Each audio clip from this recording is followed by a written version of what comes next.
Good afternoon, everyone. Hello, and welcome to CJJ's webinar on human trafficking, helping communities identify survivors and improve responses.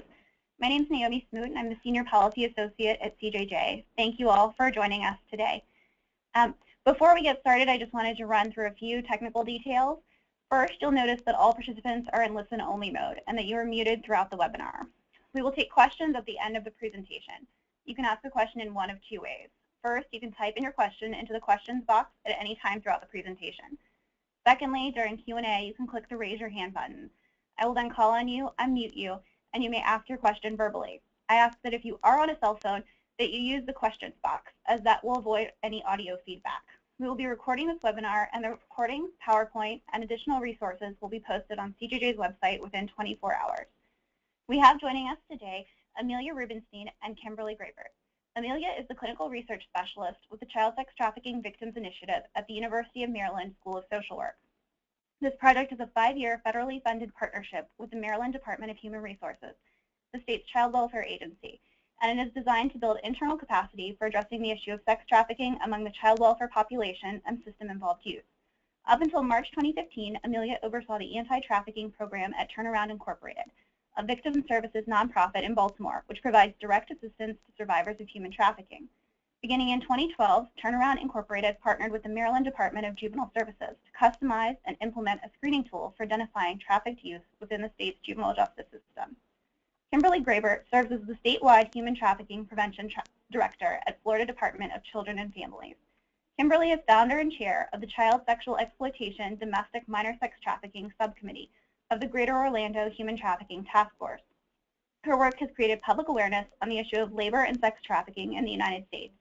She has assisted in building an infrastructure to respond to the needs of victims and has worked with government, nonprofit, and faith-based agencies to address human trafficking concerns within the community. And with that, I'm going to turn it over to Amelia to get us started. Great, thank you so much. Good afternoon, everybody. I'm very excited to be speaking with you all today, and thank you to the Coalition of Juvenile Justice for having me here. I think most of you in the juvenile justice field know that you have such an important role to play when we're talking about addressing trafficking and commercial sexual exploitation of young people, so this is such a great audience. Today I just want to tell you a little bit more about what we've done here in Maryland and how we've tackled human trafficking as it impacts the youth that are involved in our juvenile justice system. So a little bit more about the legal trafficking landscape in our state. We are not a safe harbor state, meaning that there's no formal protections in Maryland for young people against being charged with prostitution or other related offenses that they might have been forced to commit while being trafficked. But we are lucky in that, for the most part, law enforcement is not charging minors with prostitution. That's pretty rare now, but it still does happen here and there. In 2012, however, we did make an important change to our child abuse code and added in prostitution of a child under the definition of sexual abuse, which allowed Maryland to open up a child welfare response and provide SINA status and related services to minor trafficking victims. Next slide. So about the project, so back in 2012, I was at Turnaround, which is a nonprofit in Baltimore that does direct services, working alongside Melissa Snow, who many of you may know is a great advocate for trafficking survivors, both in Maryland and across the country. And we began meeting with the leadership from Maryland's Department of Juvenile Services, which is our state's juvenile justice agency. And I think everybody in the room knew that trafficking was an issue that was impacting young people in DJS care, but no one really had an idea about the number of kids that were impacted, what this looked like on the ground, and what the formal response was going to be. So from those conversations came the approach that I want to talk about today, which was really a full system response that involved every single level of staff and leadership at DJS and included partnerships with community-based organizations, and was focused not just on the screening and identification piece, but also really built in ways to fully assess trafficked youth, plan for their safety, and then connect them to specialized services, all while making sure that they were being treated as victims and not as perpetrators. So the project had a couple overall goals. First was simply identification, so to find out which kids within the system had experienced trafficking and exploitation and who they were. The second was planning out a response. So once we identified victims, making sure that they got the care that they required and that care was tailored to their specific needs. And then our third goal was to collect the best data that we could about the scope of the problem, gender, age, demographics of victims, as well as certain locations in Maryland where a lot of the trafficking was going on. There's a couple key players in the partnership that I want to highlight, the first two being obviously DJS and Turnaround, as those are the two groups who are really charged with implementing the screening tool.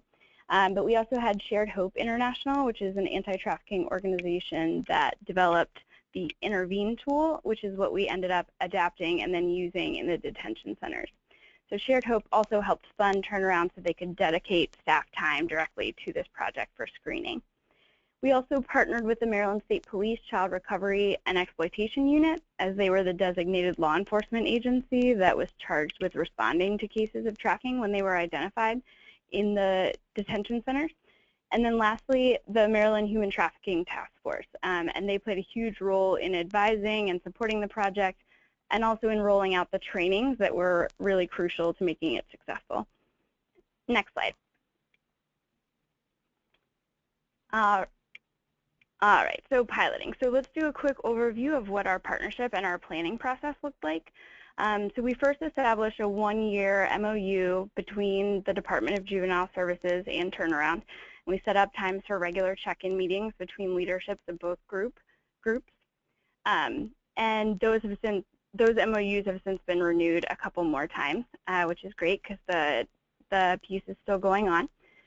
And then next was tackling training. So we knew that in order for the screening to be successful, that DJS staff really needed to not just be aware of trafficking, but really fully understand the dynamics of control and manipulation that victims experience. They needed to know how to identify red flags, and then also know the procedures for screening and flagging high-risk youth. So knowing that, we created a training curriculum in partnership with DJS and the task force. And that training is about 3.5 hours long, and it was given to every single Maryland DJS staff member. We were only able to do this by working closely with the task force. We first did a training of trainers. So then we had that group of practice trainers from the task force who were able to go out statewide and train in partnership with staff from the DJS training unit. And we were able to do this in all 6 DJS service regions. So as you can imagine, this took a lot of time, an incredible amount of effort from the task force and from all the partners to get this training out to every worker, but we finally got it done, and now that training curriculum is mandatory as part of onboarding for all new juvenile services staff, and that's a really crucial part. We got the pilot started in March 2012 at Waxter Children's Center, which is in Laurel, Maryland, and that is an all-female detention facility. I believe it holds up to about 35 youth max at a time. And then after seeing the beginning of the pilot go well, we were able to expand after about 6 months to screen at another facility that's closer to Washington, D.C., which houses both boys and girls. In terms of what the screening tool actually looks like, it's a 3-page questionnaire that was adapted from Shared Hope's Intervene tool. If you're not familiar with Intervene, Intervene is a very thorough identification and assessment tool that is strengths-based and trauma-informed. It was developed by a multidisciplinary team that also included survivors of domestic minor sex trafficking, so it is survivor-informed as well. So we adapted that tool to be shorter and to use some of the most non-invasive questions. So because the tool is given to youth as they arrive at detention, we knew that they'd be getting a pretty long battery of assessments and questions during that time, so we didn't want it to be too intense. Next slide.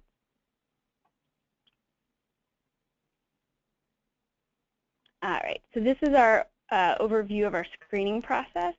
So a young person comes into the facility, and as part of their intake, the intake staff at the facility asks them the questions from the tool and records their responses. There are also questions that are filled out directly by the intake staff about the child's history and the presenting charges, and that's just completed directly by the staff. So those completed forms and tools are then stored in a secure place until the weekly screening day, at which point a staff member from Turnaround comes to the facility and reviews the tools. turnaround staff have a ton of expertise and clinical experience with this population, not just in identifying trafficking, but also in providing ongoing therapeutic services to survivors. So they were a great resource and a knowledgeable provider to be involved. The turnaround staff person would then review each tool, and then based on the responses that the child gives, either flag the children who seem to be the most high risk for trafficking. So some of the major areas that they were looking at were history of runaway incidents, or the child mentioning living with someone other than their legal guardian, history of childhood abuse or involvement with the child welfare system, gang involvement, notable tattoos or items that they may have had on them when they were picked up, and that's just to name a couple of the areas that we look at. So then turnaround would then meet individually with each youth to do a human trafficking assessment, and these meetings lasted between anywhere from 45 minutes to about an hour and a half, but usually on the longer side of that. I think we all know this is a tough topic to talk to youth about, and rapport building was absolutely crucial, so sometimes it takes a little bit longer. Then youth who disclose experiencing some type of sexual exploitation, whether that was through prostitution, stripping, or pornography, then go through the process that you can see mapped out below. And for those youth who didn't report having any of those experiences, they were then engaged by the staff in a prevention and educational conversation about what trafficking is, what are the signs to look for, what makes young people vulnerable sometimes to traffickers, and then also what they could do if they or their friends were ever in a situation that felt exploitative. Next slide, please. Yeah, there we go. So people often have questions about the tool itself and want to jump right into, okay, what are the questions that we ask? And I've been involved now in a couple different roles in a couple different screening initiatives in a variety of different settings that include juvenile justice, child welfare, and domestic violence. And what I can say is that the questions always really depend, and they're going to change somewhat based on the population and on the context where you're implementing the screening. But that said, there's also a few key factors that make for effective screening across all settings, and I wanted to kind of highlight some of those. So first of all, no matter what population or setting you're screening in, whether it's community detention or a group home or a hospital, screening is always going to need to focus on highlighting the key risk factors. And for system-involved youth, I think that covers a couple main pieces. Looking at runaway behavior, and that includes asking about length and frequency of running, how kids take care of themselves when they run, where did they stay, how did they eat, that kind of thing. History of childhood abuse or neglect, if they're homeless or if their family has a history of being homeless. And lastly, looking into romantic relationships that they may be involved in, possibly with someone older who may be exerting kind of a lot of influence or control over that young person in a way that seems concerning. Next, because this issue has a lot of stigma associated with it and it's often very misunderstood, it's really important to do screening in a way that's non-threatening, normalizing, and shows that there's real concern for the young person's safety, which is why we always emphasize to our staff that they needed to explain to every youth that we assess that we're having this conversation because unfortunately trafficking and exploitation are things that do happen to young people. We reinforced that they were not going to get in trouble, they weren't being charged with anything, and that we also found screening to be a lot more successful when they felt that the questions were being asked because someone genuinely cared about their well-being. Another thing that can work well is to integrate trafficking questions or discussions into other times when you might be talking to youth about different types of sexual violence or maybe screening for other types of sexual violence. So if you're already screening for, let's say, sexual abuse, it could be a good idea to incorporate additional questions that might draw out information as to whether there was a commercial element in the abuse. I touched on this before, but you need to make sure that screening questions are tailored to your particular setting. So for example, for us, since we were screening kids that had just entered detention, we would ask things like, where were you staying the night before detention? Which one showed a lot of answers that ended up being red flags. So we could see, for example, if someone said that they were staying in a hotel or an abandoned house or with a boyfriend. And it was also helpful because it was phrased in a really specific way and that helped young people give a very specific answer. Versus if we had said things like, where do you live, we might have gotten answers that were more vague and less helpful in screening, like my foster home or in Baltimore, answers like that. I also want to emphasize that the questions are designed to look for patterns and to highlight risk. Often people will look over our tool and say, well, you don't even ask about trafficking, or you don't even ask about, sexual activity here. And that was intentional because it was meant to be an initial kind of non-invasive first-level screening that really served as a way to flag high-risk youth who could then be assessed more delicately and more in-depth by an expert provider face-to-face. Next slide, please. All right, so this is a snapshot of the first page of our tool, just to give you an idea about what that looks like. And I chose this particular tool because you'll notice if you look closely, and I know it's blurry, but you can see that this child's tool has a ton of risk showing up in it. So she mentions staying in a hotel the night before coming into detention. She mentions living in a group home, and she also mentions running more than 7 times, and the longest run being for 3 years. So that one was pretty clear. Most tools are not this clear, but with this one, I think our staff knew right away that something was up. So in looking at the results of the project so far, we have had 72 identified victims of trafficking who all experienced exploitation either through prostitution, stripping, and/or child pornography. So in an 18-month period, we reviewed about 1,220 tools. We did 329 in-person assessments, and then from there had 72 identified victims. So it was about 5.8% of all the tools ended up being an identified victim, and 22% of the youth who received an in-person assessment ended up disclosing some type of trafficking. Of the identified victims, 44% reported being pimp controlled or experiencing pimp control.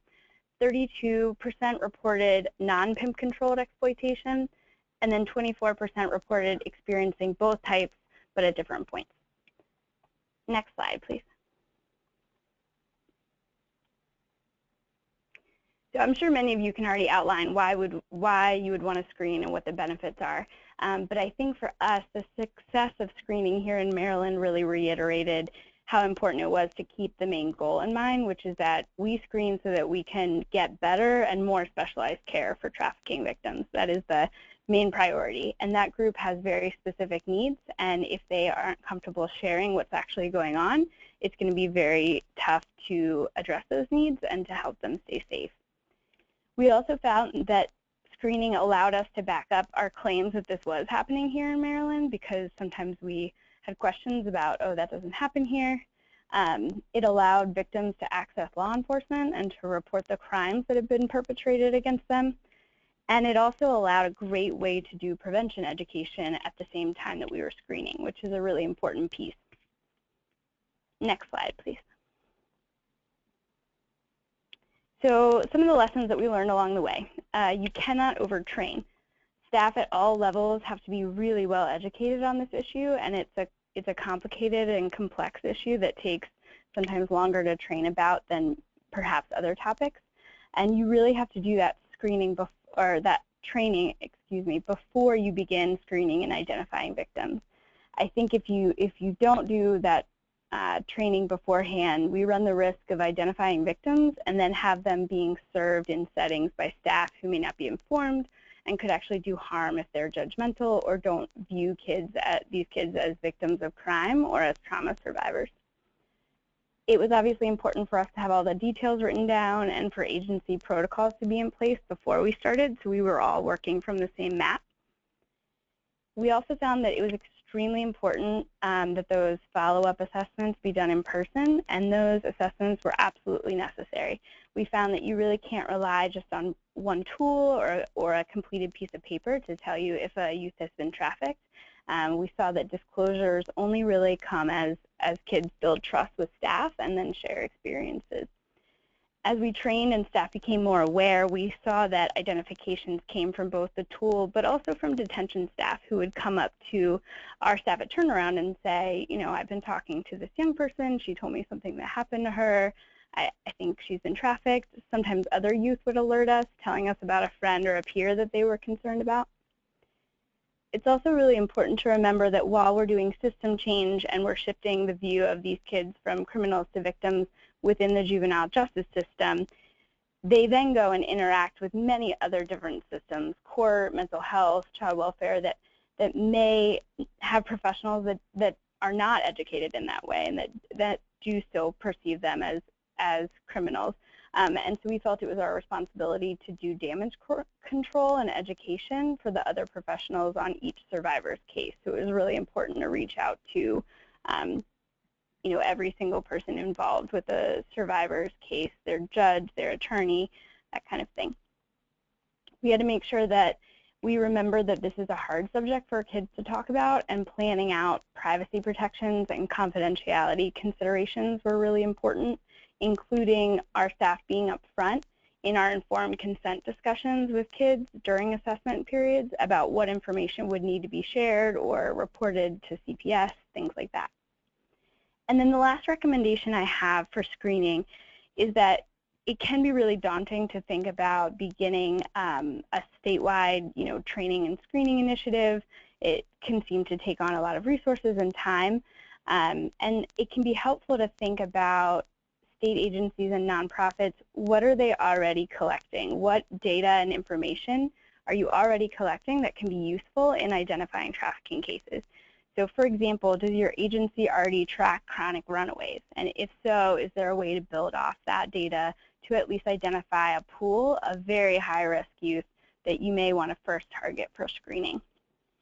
And knowing that all trafficking victims have very unique stories and that there's not just one narrative for how someone is victimized, meaning that when we're screening, we have to not just look at, let's say, a 15-year-old girl with an older boyfriend who's grooming her, but we also have to be looking at other narratives like LGBTQ youth whose families may have kicked them out and then are very vulnerable to exploitation related to their homelessness.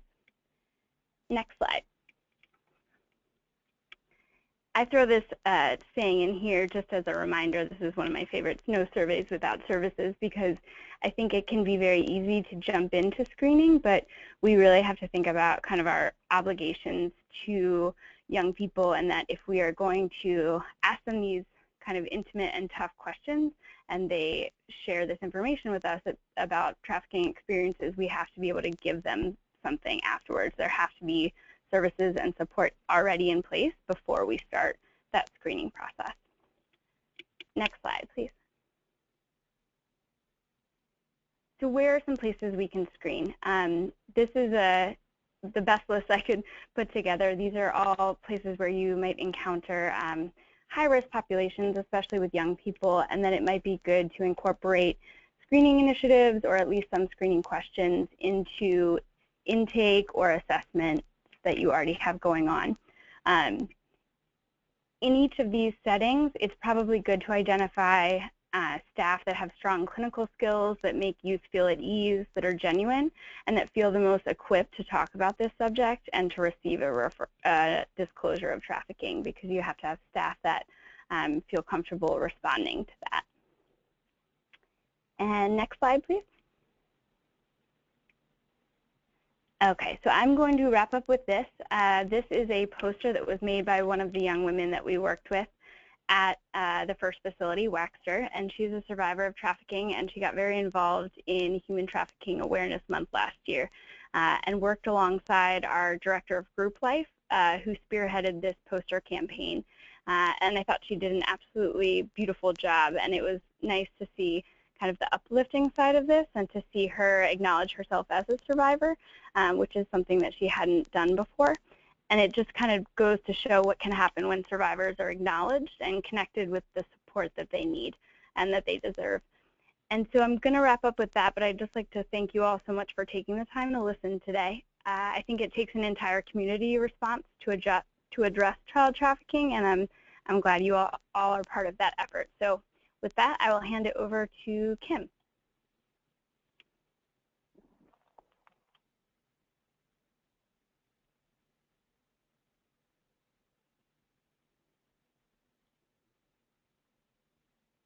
Hi, folks. While we're waiting for just a moment, As a reminder, if you have questions, please feel free to type them in the questions box.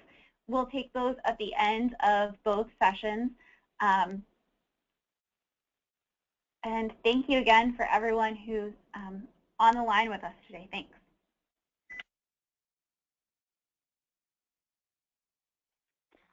Hi, can you hear me? Yes, we can. Thank you. Great, thanks. Okay, this is Kim Grabert from the Department of Children and Families in Florida, and I also want to take the opportunity to introduce Bethany Gillot, who I know is on the line as well. And she's the Anti-Human Trafficking Director with the Department of Juvenile Justice. And just to echo Amelia's thoughts, this very much, hopefully our presentation today will really highlight that this is truly a collaborative effort through multiple agencies and through the community in order to be effective in producing something to screen our kids and help to identify them for services. Next slide, please.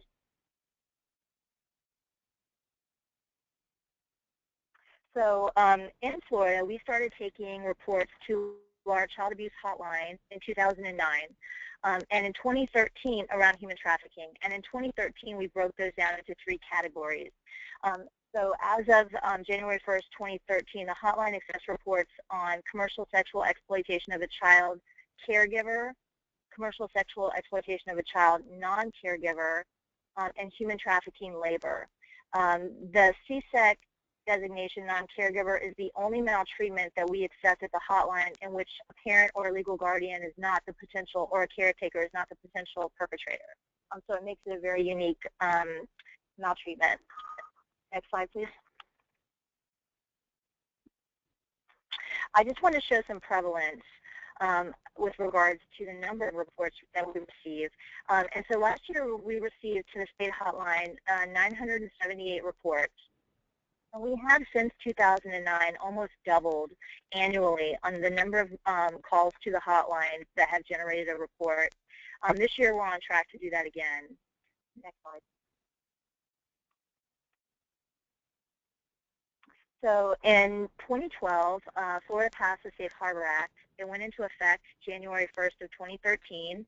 And so we are a Safe Harbor Act state in the sense that law enforcement has the discretion to choose whether they want to arrest or not, rather than it be an automatic diversion. So it is discretionary. It did place the responsibility on child welfare, that we had to create placements and identify services. And that's why the partnership with DJJ, with the Department of Juvenile Justice, is so critical, because all of the funding has come through child welfare, and yet these children are usually consistently crossover children, and they're hitting both of our systems. So we have to work together very closely in order to ensure service delivery. Next slide, please.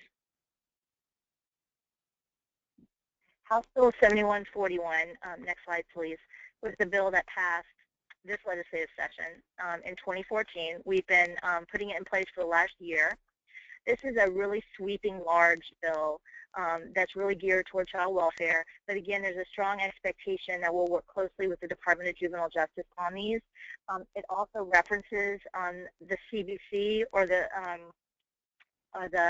agencies, the community-based care agencies. DCF in Florida has been privatized for several years.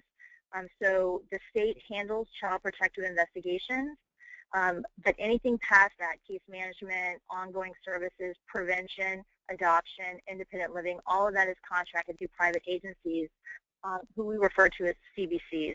So you may see some of that language. So House Bill 7141 directed the department to create or to adopt a screening and assessment instrument for the identification of potentially exploited children. Next slide, please.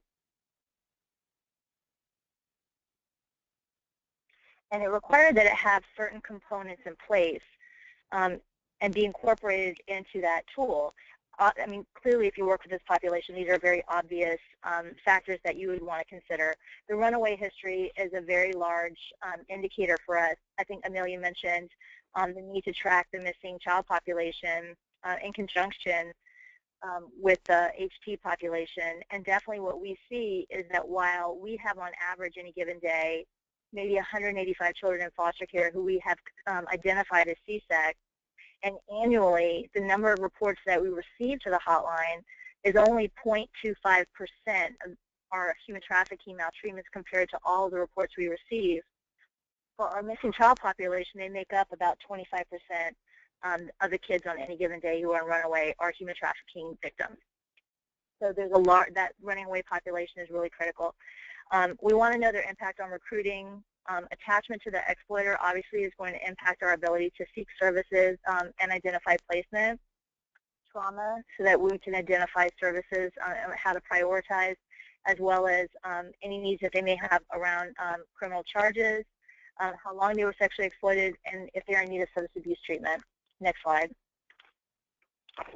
So I've included several slides here that are around this law, and I'm going to touch on them really briefly. I thought it would be beneficial to anybody who may be looking at this later to really see the breadth of this law and to really see how comprehensive the response has been from the legislature in terms of what we need to be doing in Florida for this population.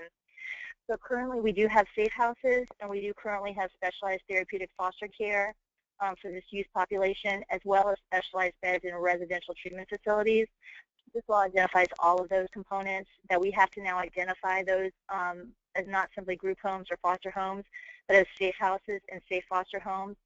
They have to be certified in addition to standard licensure.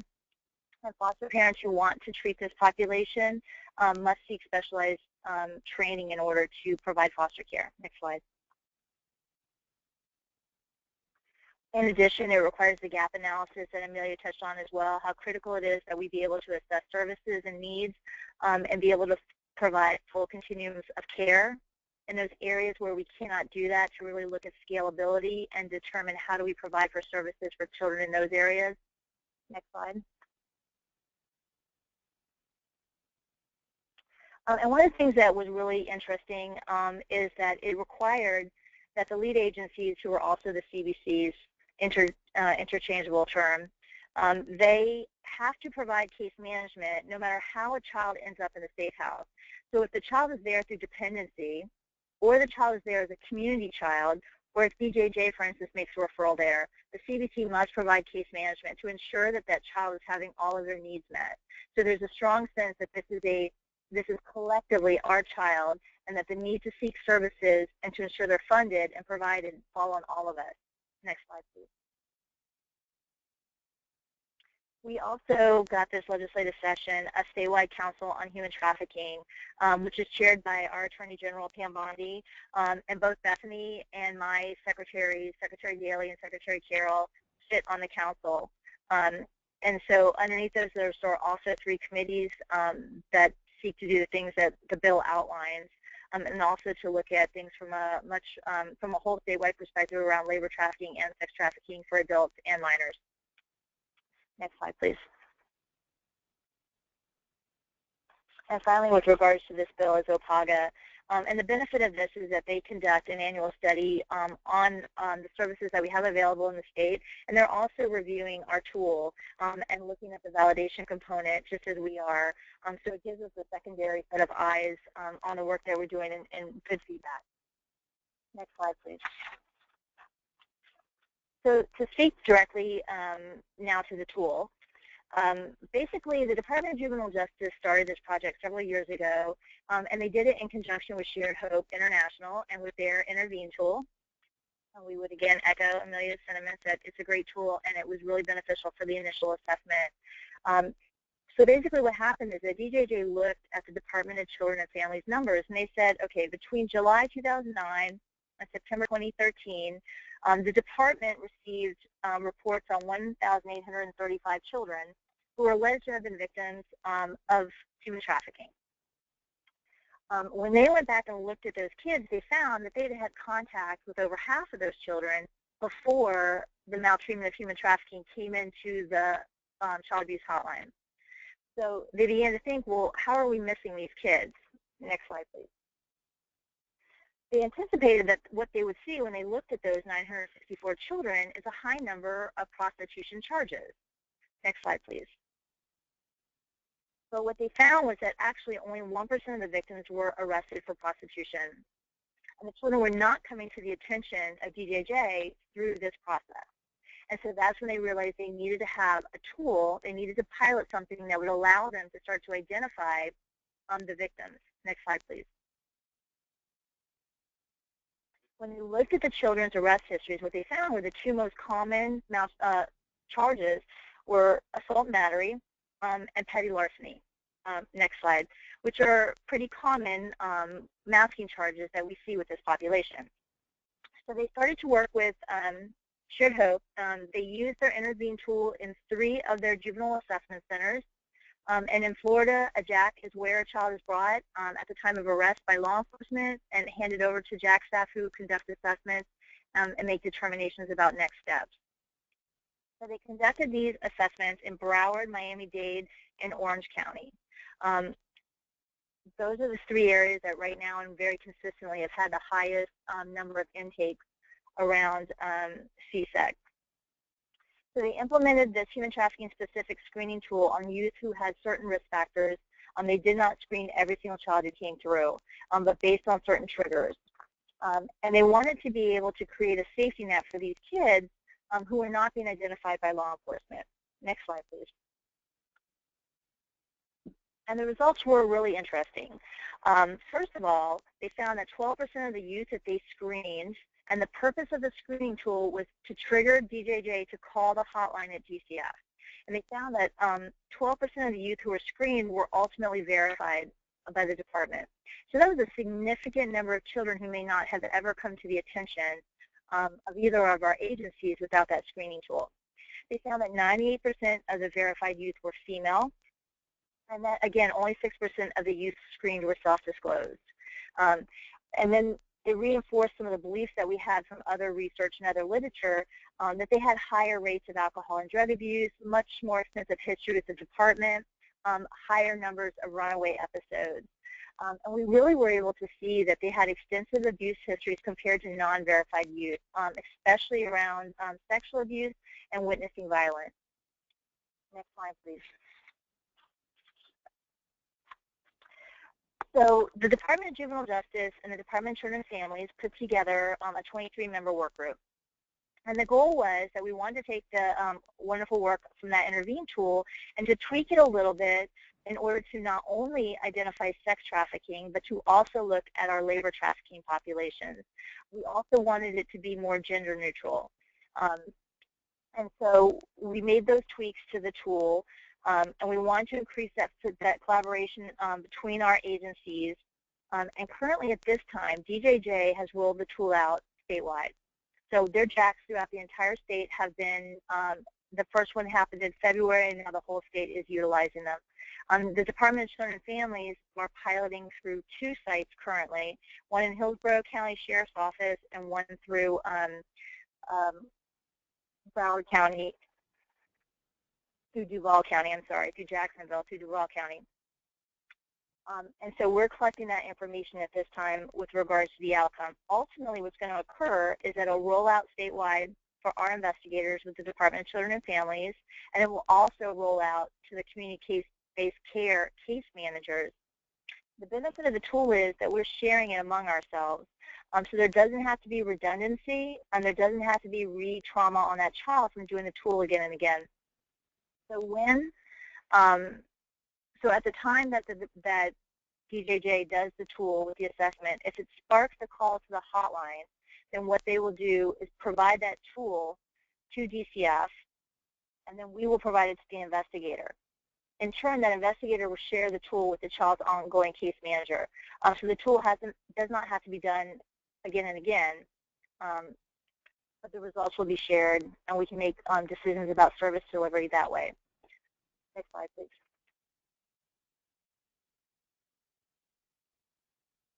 So currently, DJJ has been collecting the outcomes from their pilot since they started in February. And one of the things that we're doing to close the loop and circle around is in sharing our data. So DJJ is waiting for the Department of Children and Families to finish their investigations to be able to circle those outcomes back to close that loop. Because it has started in February, and because the department has up to 60 days to complete an investigation, there's a little bit of lag time currently in terms of getting those closure information circle back around. So the information that we have right now is from February to June. DJJ did start their first human trafficking screening tool February 27th. And as of April, like I mentioned, they're using them statewide. Next slide, please. So as of June 15th, they have screened 1,340 screenings have been completed on 1,110 youth. 35% of those screenings resulted in a call to the hotline. And of those calls, 54% were accepted for further investigation. Next slide, please. One of the things that were interesting, because we wanted, obviously, to have more gender neutrality in the tool, is that we were able to see that for the youth whom calls were accepted, 77% were female and 23% were male. That's a pretty significant jump for us. We averaged in overall investigations 11 to 13% of the human trafficking investigations annually, pretty consistently, are for males. So in utilization of this tool, we're already starting to see a bit of an increase. But we do see that their acceptance rate for those reports are lower for males than it is for females. And that gives us a good opportunity to talk about training opportunities. 25% of the Hispanic youth screened had a call accepted, compared to 20% of our white or non-Hispanic youth and 16% of our African American youth. Next slide, please. So the questions that were most likely to result in an accepted call were 46% of those that were screened in as having evidence of unsafe online activity, and 50% of those that were screened in having an unsafe living environment. As I mentioned, human trafficking is a maltreatment in which we will accept, and the majority of our CSEC cases are for non-caregivers. They're an unknown perpetrator, typically the pimp. While we do have the ability to investigate those cases, we don't have the ability to take custody of that child or to make the child a dependent youth based solely on that human trafficking maltreatment. There has to be an allegation as to the parent or the caregiver specifically in order to gain dependency of that child. Next slide, please. So we're in the early stages, really, of our tool. We've just rolled it out. DJJ has much broader. They've rolled it out statewide. We're looking at our 2 service centers currently, and then we hope to expand into our CBCs, and from there we'll roll it out statewide. So we hopefully will have more comprehensive information for you in the future, and DJJ does generate reports outlining what those outcomes are. So if people have interest in them, please don't hesitate to reach out to us, and we can make that information available to you. Thank you. Thanks, ladies. Thank you so much, both of you, for joining us today. As a reminder, if you have a question that you haven't yet entered in the questions box, please do so now. We've had several great questions come in already. One of those was whether or not there are safe houses and foster homes that address boys and LGBTQ youth needs. In Florida, yes. We actually have, the safe houses or not, we have 6 safe houses in the state of Florida. They are all female minor children, but we have 2 residential campuses. They do take both males and transgender youth. And then we have a specialized therapeutic foster care program that's rapidly expanding. One is in Miami, and one is in Central Florida. And because of the structure of these foster homes, the specialized therapeutic foster care model for this population only allows 1 child in the residence. So they can be male, female, or transgender. It doesn't matter. They can serve any population. And they do. We have children across the gender spectrum in care for CSEC. And you mentioned making your tool sort of more gender neutral. How did you go about doing that? Well, I think it has to do with the manner in which the questions were formulated, but it also has to do with the trigger. So it had to do with the interview process, understanding which populations need to be triggered to be interviewed, and to put focus on the runaway episodes, And we also wanted to focus on some of the survival sex components. I know Amelia touched on that piece as well, the LGBTQ population. And so we did talk, so some of those are worked into the nature of the questions and also into the interview guide for the person who's conducting the survey, so that it triggers them to ask a broader range of individuals the questions. And Amelia, you had mentioned service recommendations and reports regarding that as part of your presentation.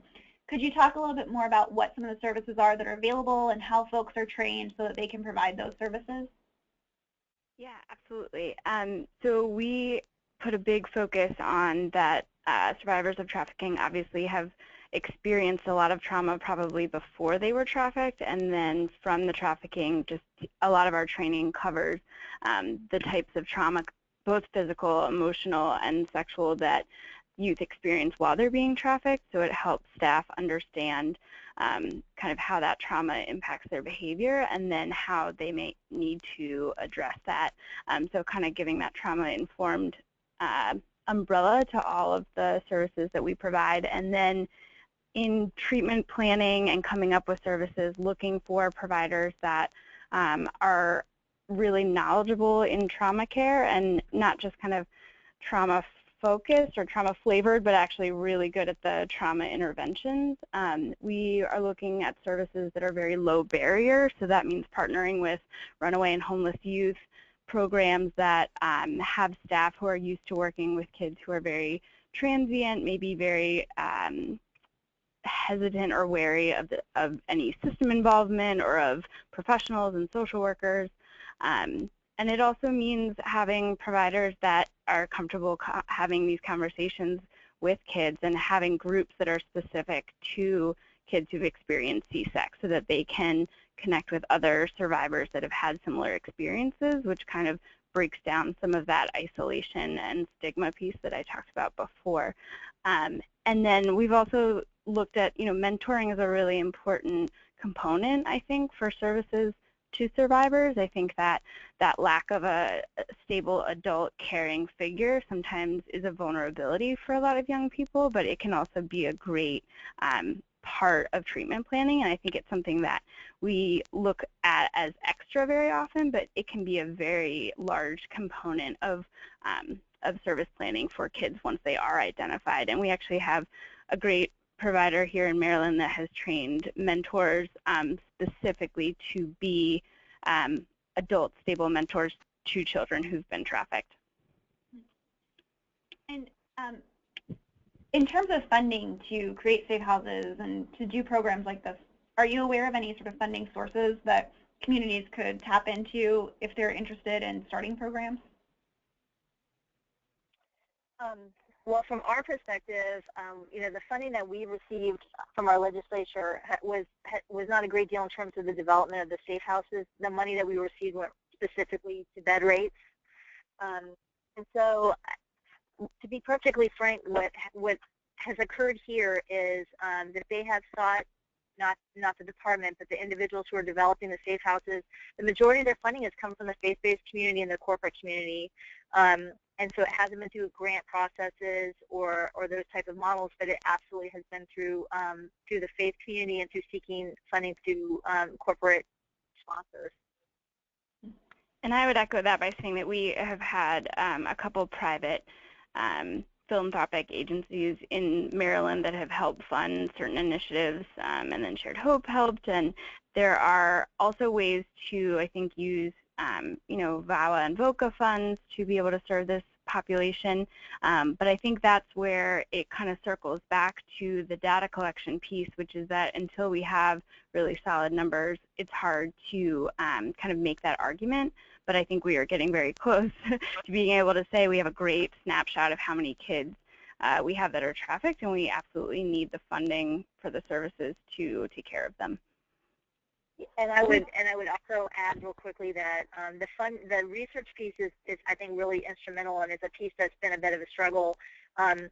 And it's one of the reasons that I think we're pushing forward a little bit around the area of the specialized therapeutic as well, is because those programs have been able to get the independent research piece to show the statistical significance on their outcomes, where we haven't really been able to get that piece from the safe houses.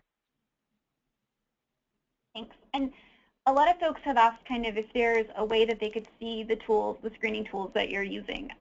Are examples or copies of tools available for them to see somewhere? Yeah, on my end, oh, go ahead, Kim. I'm sorry. I was going to say ours is not proprietary. We're happy to share, and we actually are happy to provide training. If people just let us know what they need, reach out to me, or if you want me to provide it to you to put someplace, that's fine as well, but people are more than welcome to reach out. Sure, that would be great. So folks are free to reach out by the email that's on the screen now.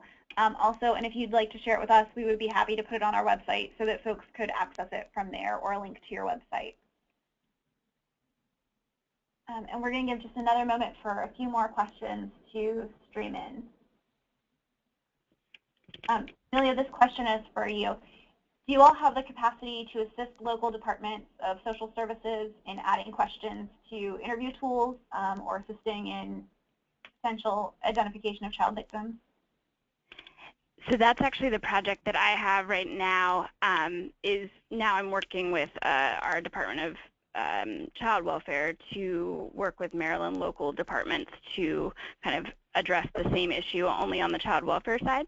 I'm not sure if their question was in terms of providing technical assistance kind of outside of Maryland, but I'm happy to answer any questions that anyone has in doing that. I think there's a lot of great work that can be done in terms of building on what's already in existence. I think sometimes child welfare and juvenile justice, sometimes we do a lot of assessments and collect a lot of data, and sometimes we don't always use it very well, but I think that there's ways to do that more creatively to identify these kids. Mm-hmm. And in terms of the tools that you're using, when you mention human trafficking, are you talking about the sexual exploitation and labor trafficking, or are the tools focused primarily on sexual trafficking?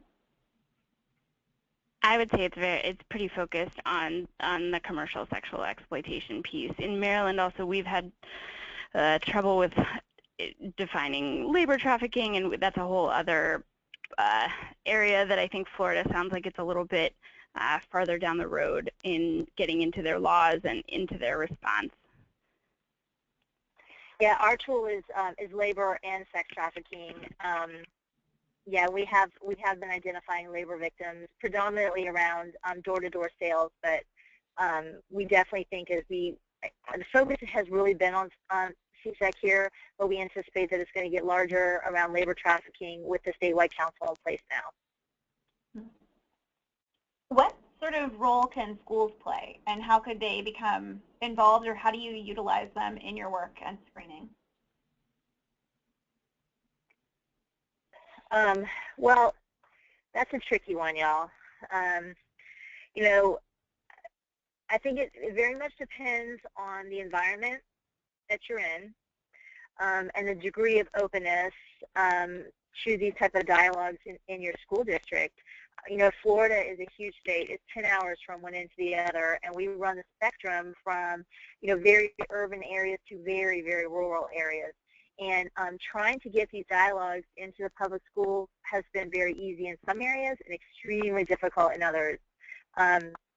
It's why a huge part of I know many states have one task force. We have probably 15 or 17 here. You know, we have a large statewide task force, but we have individual community task forces, and we rely on them, you know, to work within their communities to build those relationships so they can kind of start to, you know, intervene and to do that piece. But it's very specific to the community, and it really has everything to do with the trust of all the players in that community.